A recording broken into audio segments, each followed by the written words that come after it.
తెలంగాణ ప్రభుత్వం రైతులకు రెండో విడత రుణమాఫీ చేయనున్నట్లు ప్రకటించింది. అసెంబ్లీ ప్రాంగణం నుంచి సీఎం రేవంత్ దీన్ని ప్రారంభించనున్నారు. కార్యక్రమంలో డిప్యూటీ సీఎం బట్టి, వ్యవసాయ శాఖ మంత్రి తుమ్మల హాజరు కానున్నారు. ఇటీవల లక్షలోపు రుణం ఉన్నవారికి మాఫీ చేశారు. రెండో విడతలో 1,50,000 రుణమాఫీ కానుంది. దీంతో 6 లక్షల మంది రైతులకు ప్రయోజనం చేకూరనుంది. రెండో విడత కోసం ప్రభుత్వానికి 7,000 కోట్లు అవసరమని అధికారులు తెలిపారు. రెండో విడత రుణమాఫీ కోసం అన్ని ఏర్పాట్లు పూర్తయినట్లు అధికారులు తెలిపారు.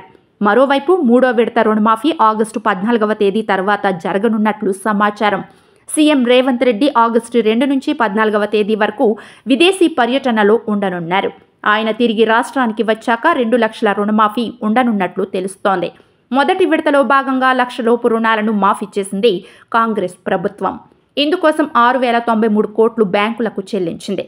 3 దశల్లో చేయనున్న రుణమాఫీకి మొత్తం 31,000 కోట్లు ఖర్చవుతాయని ప్రభుత్వం అంచనా వేసింది. మూడో విడత రుణమాఫీకి సంబంధించి సీఎం రేవంత్ రెడ్డి కల్వకుర్తిలో కీలక ప్రకటన చేశారు. ఆగస్టు 2 నుంచి 14 వరకు తాను విదేశీ పర్యటనకు వెళ్తున్నానని, తిరిగి వచ్చిన తర్వాతే 2 లక్షల రుణమాఫీ చేస్తామంటూ సభా వేదికగా రేవంత్ స్పష్టత ఇచ్చారు.